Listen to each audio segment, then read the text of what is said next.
이 시간 삼가 주의 말씀을 듣겠습니다. 말씀을 듣는 우리 모두에게 성령님의 도우심 허락해 주시옵소서. 이 시간을 부탁드리오며 예수님 이름으로 기도합니다. 아멘. 우리 성도님과 서로 인사 나누셨으면 좋겠습니다. 건강한 모습 봐서 좋습니다. 네, 반갑게 얼굴 뵙게 돼서 너무 감사합니다. 그래도 우리나라가 세계적으로 제일 잘한 나라인가 봅니다. 그래서 뭐 우리나라 매뉴얼을 세계 보건기구에서 좀 보내달라 그럴 정도로 너무너무 잘해내고 있습니다. 대한민국이 참 자랑스럽다는 생각이 최근 들어서 많이 좀 생긴다는 것에 대해서 정말 감사합니다. 우리 옆 사람이 좀 자랑 좀 해보시겠습니까? 우리나라가 자랑스럽습니다. 네. 여러분, 국가를 경영하는 사람들에게는요, 뭐가 있냐 그러면 큰 계획이 있습니다. 이렇게 하면 나라가 좀 더 발전하겠지, 이렇게 하면 좀 더 좋아지겠지, 또는 이렇게 하면 나쁘게 보면요, 이렇게 하면 우리 쪽 사람들이 이익을 얻겠지 하는 뭐 그런 것도 있을 수 있겠죠. 그런 큰 계획을 세우는 사람은 큰 그림이 있습니다. 여러분, 이쪽 오늘 오면서 그런 이야기를 했는데, 이쪽 지역이 광주 변두리지 않습니까? 변두리인데 이쪽 지역이 맨 처음에 도시 형성이 어디서 됐었죠? 여기 첨단과 그리고 하남이라는 지역에 도시가 형성됐고요. 그 앞에 운남이라는 신가동 옆에 운남이라는 지역에 맨 처음에 도시가 형성됐었습니다. 그리고 나더니요, 그 중간에 큰 공단이 하나 생겼죠. 하남공단이라는 공단이 딱 세워지고 공단에 많은 사람들이 일할 수 있는 여건이 됐습니다. 이게 기본 베이스로 해서 공단은 어디로 발전했습니까? 평동공단이 생기고요. 그 중간에 진곡산단이 다시 또 형성이 됐습니다. 그리고 하남 지역과 이곳 옆에 있는 첨단 그 중간에 신가지구가 하나 들어가더니 신창지구가 들어가고 또 그 사이에 수완지구가 들어갔습니다. 그리고 이 첨단은 옆으로 첨단 2지구가 들어갔죠. 보면 이것이 그냥 우리는 이렇게 좀 넓혀지는 것 같다는 생각을 하는데, 이 도시 전체를 행정하는 사람에게는 이게 뭘까요? 일찍이 계획된 거였을 겁니다. 도시에 힘이 있다면 이 도시를 그 다음 어디로 발전시키겠느냐, 다음에는 어떤 지역에 뭘 만들겠느냐 하는 것들을 하죠. 그래서 뭐 한평하고 한평 쪽에 빛고울 산단 만들어서 그쪽에 자동차 관련된 공단을 유치하는 것도 큰 국가적 계획이고 또 이곳들과 협력하는 또 그런 계획이지 않겠습니까? 보면 전체가 어떤 경영하는 사람들이라든지 전체 일을 지도하는 사람에게는 큰 그림이 있습니다. 큰 그림. 저도 이제 내일 모레면 시골 저희 집을 다녀옵니다. 집을 다녀오는데, 집을 원래는 설계도 후에 집을 지어야 되잖아요. 근데 거꾸로 지어진 집을 설계도를 그리기 위해서 다녀옵니다. 이게 거꾸로가 좀 됐어요. 이제 원래는 설계도를 따라 집이 큰 게 지어져야 되는 거잖아요. 그래서 모든 건 다 뭐가 있어야 돼요? 계획이 있어야 됩니다. 올해 우리 참빛교회 계획이 있는 거고, 우리 참빛교회도 작지만 그런 계획을 따라서 하나하나 일을 진행합니다. 또 여러분이 다니시는 회사나 직장도 뭡니까? 어떠한 올해에 대한 계획이 있죠. 계획을 세우고 그 일을 진행합니다. 올해 농사하시는 분들은 또 농사에 대한 계획도 있으실 거고요. 그런 계획과 관련해서 오늘 여러분이 만나시게 될 성경이 있습니다. 그게 민수기 34장 35장이 됩니다. 모세가 이제 죽습니다. 더 이상 갈 수 없습니다. 그 대신에 너희가 이제 가나안 땅 들어간다면 이러한 정도 규모 이렇게 좀 만들어 봐라. 이렇게 땅을 나누어서 이런 세상을 한번 만들어 봐라는 내용이 34장과 35장이에요. 자, 그래서 북쪽 끝은 어디고 동쪽 끝은 어디고 서쪽 남쪽이 아주 큰 덩어리를 말합니다. 여러분, 이그대로요 여호수아가 이루지 못했습니다. 여호수아는 훨씬 더 작게 나라를 이룹니다. 민족이 살게 합니다. 여기 민수기 34장대로 이룬 사람은요 한 사람이 있습니다. 그 사람이 다윗입니다. 나중에 다윗이 하나님의 말씀대로 북쪽과 남쪽, 서쪽, 동쪽을 다 이룹니다. 대단한 사람이죠. 그래서 어떻게 보면 저는 이런 생각도 해봅니다. 뭐야, 민수기 혹시 34장은 나중에 다윗을 염두에 두고 하나님이 하신 말씀인가? 그런 생각도 저는 해봤습니다. 왜냐하면 이걸 실제 이룬 사람은 이스라엘에 그 누구도 없어요. 오직 한 사람, 다윗 한 사람입니다. 그 다윗의 나라를 잠깐 누가 그대로 유지하냐 그러면 40년 동안 솔로몬이 유지하는 것뿐입니다. 그 위에 나라가 줄어버려요. 국토 영토가. 그러니까 이대로는 그거밖에 안 돼요. 근데 그 넓은 영토를 어떻게 하면 사람들이 평안하게 살 수 있을까요? 그게 35장이에요. 큰 도시 있어요. 큰 지역을 만들어요. 큰 지역을 평안하게 사는 하나님의 방법이 뭐냐 그러면 도피성이라는 겁니다. 도피성. 그래서 지역에 한 6개 거점을 만들어서 그 6개 거점에 레인이 살게 합니다. 레인이 살게 해서 지역에 있는 모든 사람들을 하나님의 이름으로, 하나님의 도움으로, 하나님의 말씀으로 돌보도록 그렇게 일단 역할을 하도록 만듭니다. 뿐만 아니라 여러분, 생활이란 게요, 우리가 마음대로 사실 안 되는 것도 많습니다. 이제 여기에 이제 성경엔 이런 경우들을 가끔씩 또 이야기하기도 하는데, 이제 읽다 보면 어떤 사람이요, 산에서 둘이서 나무를 하다가 도끼로 한참 나무를 찍다가요, 도끼가 머리가 촉 빠져버렸어요. 날아가가지고 옆에 사람을 쳐버렸어요. 그 사람이 죽어버렸네. 이 사람이 고의로 죽인 거였던 거예요. 실수잖아요. 그 사람은 전혀 마음이 없었잖아요. 그랬을 때는, 근데 법이란 게 이래요. 법에 기본 원칙이 있죠. 모든 건 법에 기본 원칙이 있습니다. 성경은 이렇게 말씀합니다. 손은 손으로, 이는 이로, 눈은 눈으로, 생명으로라는 게 있습니다. 그럼 누군가를 죽였어요. 그럼 그 사람의 기본 처벌이 뭐예요? 구약에서는 생명을 내놔야 됩니다, 원래는. 근데 이 사람은 전혀 죽이고 싶거나 그런 의도가 전혀 없었잖아요. 그랬을 때는 죽인 사람도 뭐예요? 억울할 수 있죠. 그러니까 억울한 사람을 어떻게 하느냐 그러면, 제가 사람을 죽인 건 맞아요. 근데 저는 제 죽일 의도가 전혀 없어요 라고 잠시 도망을 칩니다. 도망치는 장소가 도피성입니다. 도피성을 우리나라로 굳이 말한다면요, 경찰서 같은 곳입니다. 사람들이 좀 피해 있는 그런 장소 있잖아요. 그런 장소입니다. 교회는 아닙니다. 오늘날에 교회는 아니고 도피성은 경찰서 같은 곳인데 그곳이 좀 피해 있어요. 피해 있는 동안 뭘 할까요? 정식 재판을 합니다. 그 사람이 과연 그런 건지 아니면 거짓말 한 건지 살펴봐야 될 거 아니겠습니까? 그래서 정말 억울하게 자기는 전혀 의도 없이 그렇게 죽였다면, 어떤 사람을 살인한 경우라면 그 때에 대제사장이 살아있는 동안은 도피성에 살게 하고 그 후에 돌아가게 합니다. 그러니까 일종의 뭐라 그럴까요? 지역에 연금된다 그럴까요? 왜냐 그러면 밖에 다니다가 그 원한을 품은 가족들이 있겠죠. 그 사람들한테 뭐 할 수 있어요? 자칫하면 뭐 복수당할 수 있잖아요. 그러니까 너는 밖에 다니다가 복수당하면 국가가 책임 안 지겠다. 하지만 어디에는 책임져 준다. 이 도피성 안에 있는 동안은 국가가 책임져 주겠다. 보호해 주겠다. 하는 제도를 만든 거예요. 그 제도를 만들고 정반대로요, 도피성을 역으로 이용하려는 사람도 있겠죠. 누군가를 고의로 죽이고 자기는 어떻게 죽였다고. 그런 경우는 있을 거 아니에요. 그랬을 때는 뭐예요? 재판을 해가지고 그 사람은 강제로 끄집어내서 정식으로 벌을 받게 합니다.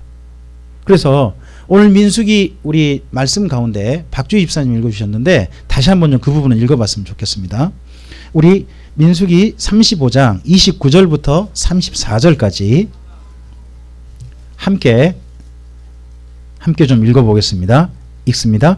이는 너희의 대대로 거주하는 곳에서 판결하는 규례라. 사람을 죽인 모든 자 곧 살인한 자는 증인들의 말을 따라서 죽일 것이나 한 증인의 증거만 따라서 죽이지 말 것이요, 고의로 살인죄를 범한 살인자는 생명의 속전을 받지 말고 반드시 죽일 것이며, 또 도피성에 피한 자는 대제사장이 죽기 전에는 속전을 받고 그의 땅으로 돌아가 거주하게 하지 말 것이니라. 계속요.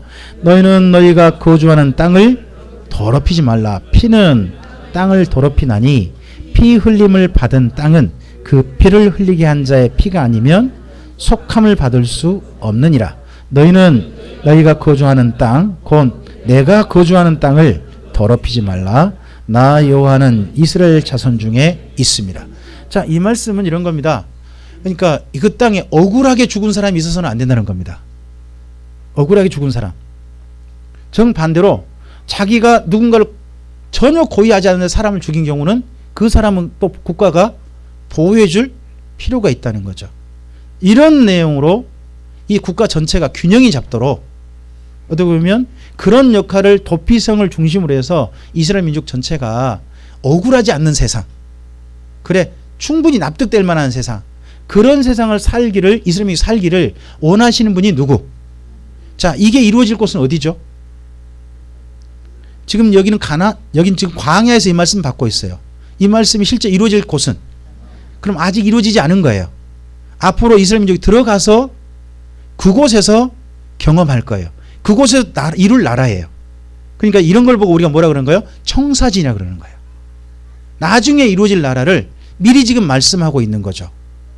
자, 하나님께서 이스라엘 민족에게 꿈꾸게 하신 세상은요, 사람들이 적어도 이 정도는 국가가 충분히 지켜줄 만하다.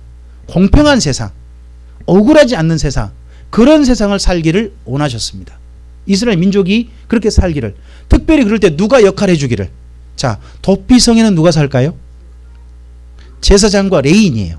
그럼 누가 역할을 해달라는, 그런 역할을 레인이 해달라는 거죠. 그러면 저는 이걸 오늘 우리로 가져온다면 이렇게 생각합니다. 적어도요, 교회가 이 땅에 있는 사람들한테 그래 내가 이렇게 신앙생활하고 이렇게 사는 것이 억울하지 않다 할 수 있는 그러한 배려, 돌봄이 해주는 것이 교회여야 되지 않을까 싶습니다. 신앙생활 하는 사람들이 신앙생활 한 게 억울해서는 안 되는 거죠. 저는 언젠가 주님 앞에 다 섰을 때 주께서 우리 모두에게 그렇게 하실 거라고 저는 생각합니다. 우리 참빛교 모든 성도에게 한결같은 말씀하셨으면 좋겠습니다. 착하고 충성된 종아 내가 잘하였다. 우리의 삶이 억울하지 않도록 그분이 평가해 주셨으면 좋겠습니다. 여러분, 그러도록 옛날에 누가 역할을 해주라, 레인이 역할을 해달라고 한 겁니다. 지금은 국가에서 나름 모든 국민들을 그래도 나름이요 공평하도록 돌봅니다.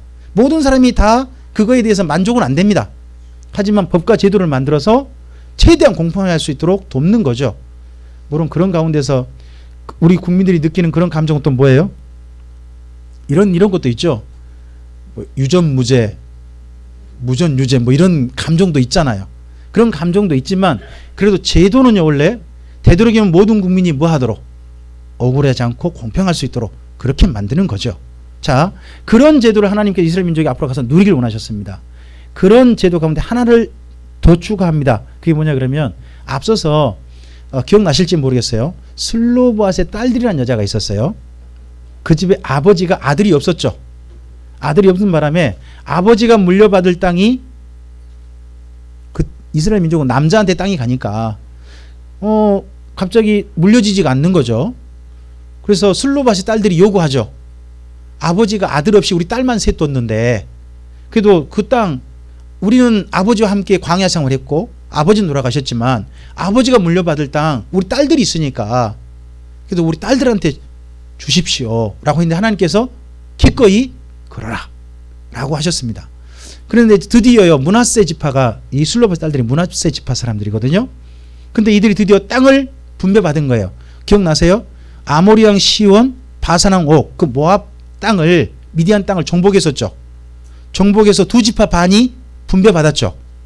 분배받을 때 절반이 므낫세 반지파 있죠. 아마 그 중에 슬로바의 딸들이 들어가 있나 봐요. 그럼 슬로바 딸도 이번에 뭘 받은 거예요? 땅을 분배받은 거죠. 분배받았는데 거기 므낫세 지파의 족장들이 모세를 찾아옵니다. 찾아와서 이 슬로바의 딸들이 그래도 우리 지파 사람으로서 땅을 분배받았는데 이들이 만약 결혼한 거에 따라서 남자에게도 가겠죠. 남자 합쳐질 거 아니겠습니까? 근데 그 남자가 므낫세 지파가 아니면 어느 지파 땅이 돼버려요? 다른 지파 땅이 돼버리잖아요. 그래도 우리 지파에게 주신 땅인데 딸들이 딴 데 이사를 가버리면 그게 우리 지파가 그만큼 줄어드는 거 아니겠습니까? 이거에 대해서 좀 조처를 해줬으면 좋겠습니다 라는 이야기가 36장인 겁니다. 맨 마지막. 자, 36장의 일부를 좀 우리 읽어보도록 하겠습니다. 5절부터 좀 읽어보겠습니다. 5절부터 좀 읽어보죠. 모세가 여호와의 말씀으로 이스라엘 자손에게 명령하여 이르되 요셉 자손 지파의 말이 옳도다. 슬로밧의 딸들에게 대한 여호와의 명령이 이러하니라. 이르시되 슬로밧의 딸들은, 자, 첫째, 여러분 거기 줄고 놓으셔야 돼요. 슬로밧의 딸들은 어떻게 시집가라고요? 마음대로입니다. 일단은 마음대로. 슬로밧의 딸들은 남편을 고를 권리가 있어요. 그러면 뭐가 허용된 거예요? 요즘 말해볼까요? 자유연애. 내가 남자 고를 권리가 있는 거예요, 이분들은. 자, 그 다음 또 읽어보죠. 오직 그 조상의, 그 대신에 제한이 있죠. 누구에게만? 므낫세 지파 남자에게만. 이런 제한이 있어요. 하지만 그 안에서 내가 마음에 드는 남자랑 결혼할 권리는 여자들에게 주었습니다. 계속 좀 읽어보겠습니다.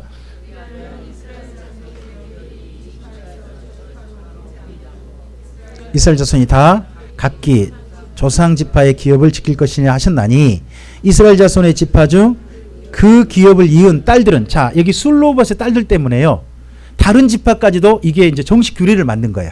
다른 지파도 딸들은 계속요. 모두 자기 조상 지파에 종족되는 사람의 아내가 될 것이라. 계속요. 그리하면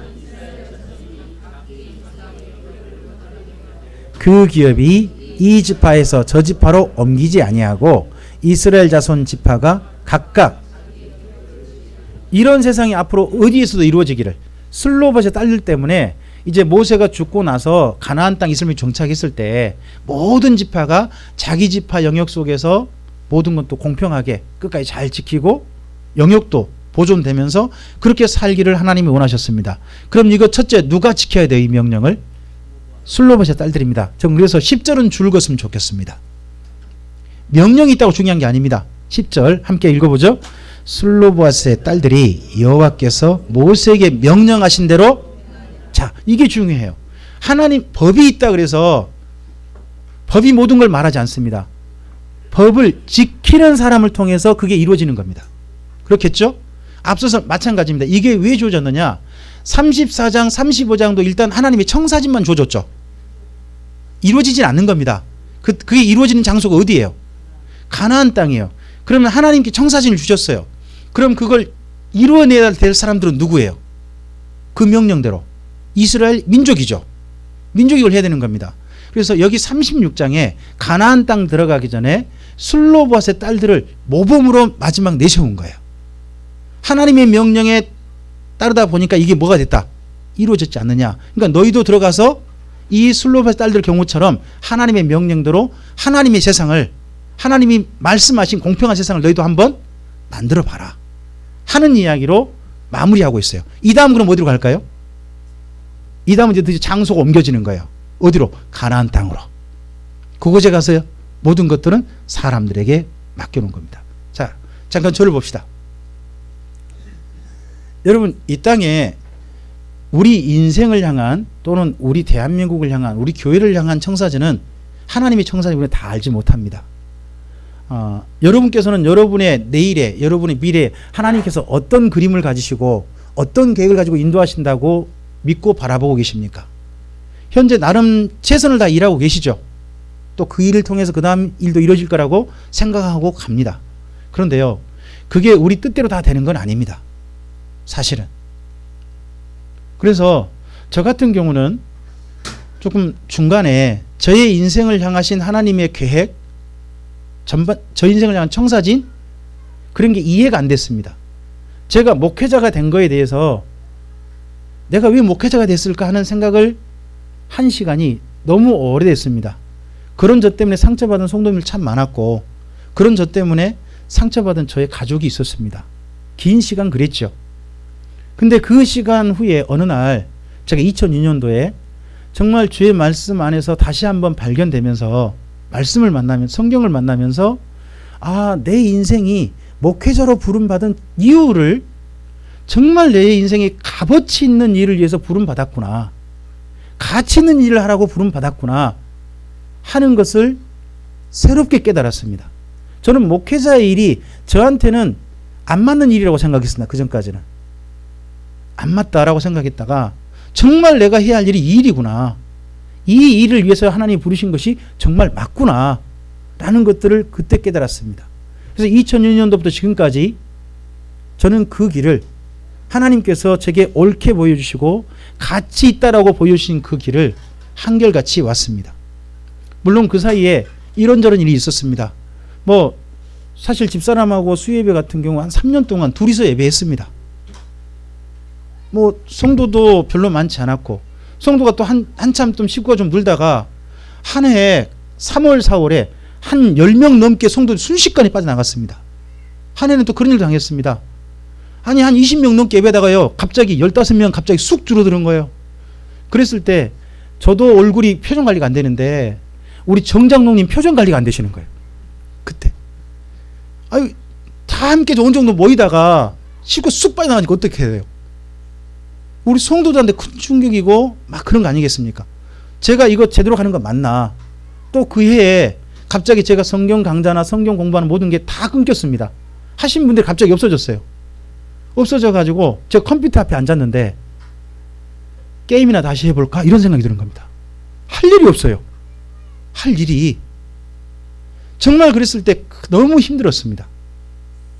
그때 인터넷상에 저랑 혹시 성경 공부할 분 있다, 광주에 있다면 제가 기꺼이 달려가겠습니다. 누구든지 혹시 광주에 성경 공부할 분 있다면 말씀만 주십시오 했더니 웬 한 분이 쳐다봤습니다. 그걸. 그래가지고 여자 3분, 4분과 함께 공부하겠다고 오셨습니다. 그것 덕분에 제가 조금 길을 넘겼습니다. 그분이 서상덕 전사님이십니다. 길들이 제게 제 길이 저는 2002년도부터 지금까지 길이 한 18년, 19년 됐잖아요. 근데 그 길이 저도 쉽진 않았습니다. 근데 한 걸음 한 걸음 걷다 보니까 어느새 너무 행복한 길, 저의 강좌라든지 성경을 설명해주고 말씀드린 거에 대해서 너무 좋아하는 분들이 한 분 한 분 늘기 시작했습니다. 이번 주에 목요일부터 토요일 어제까지 충청 남도 예산을 다녀왔습니다. 뭐 거기 어디죠? 당진 예산 바로 붙어 있더만요. 또 아산도 바로 붙어 있고. 근데 그곳에서 이번 강좌에 신청했다가 못 오신 분들이 전화 통화하는데 저보고 와달라는 겁니다. 이유가요. 이번 성경 강좌 참석하려고요. 사실은 사업을 새로 하려고 했는데 딸과 사업을 새로 시작하려고 했는데 사업을 3개월 동안 미뤘답니다. 이제 서류 놓고 뭐 이렇게 하다 보면 너무 그것이 순간에 신경 쓰이고 뭐 하다 보면 성경에 집중 못하니까 그걸 일부러 미뤘다는 겁니다. 그러면서 저한테 그 사정 이야기하면서 혹시나 그럼 저보고 출장을 와둘 수 있냐는 겁니다.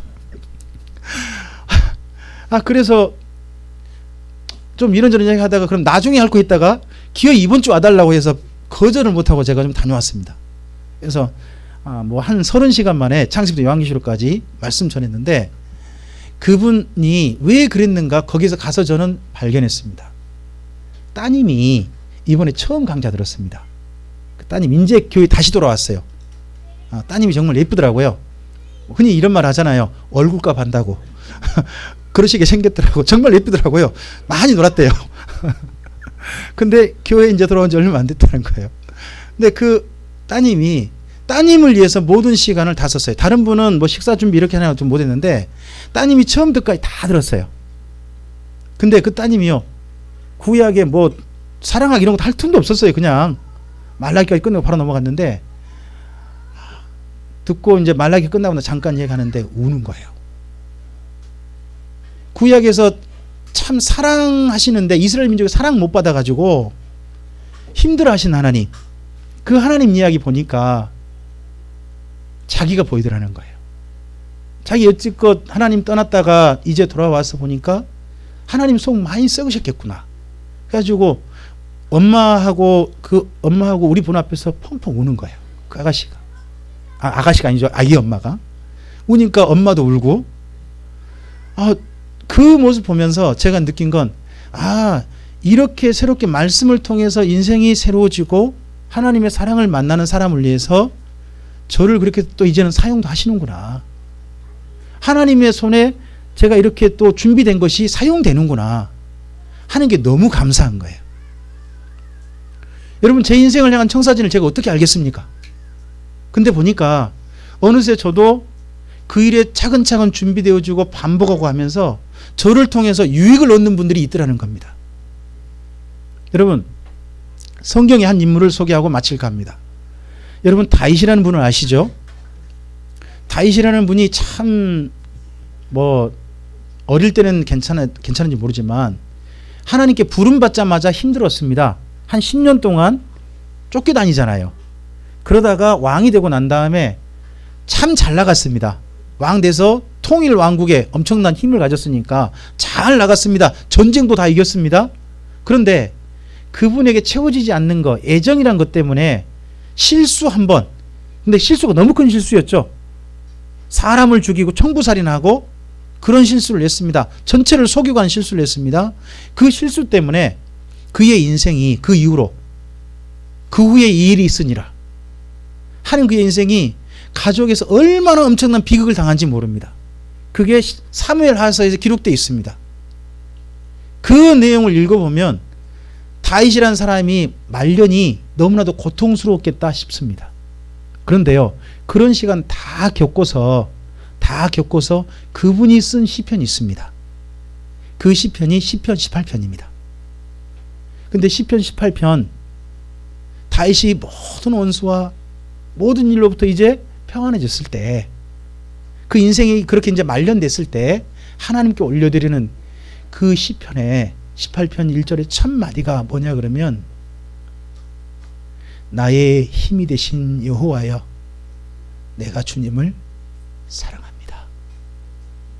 말년이 그렇게 큰 불행 속에 살았던 그분이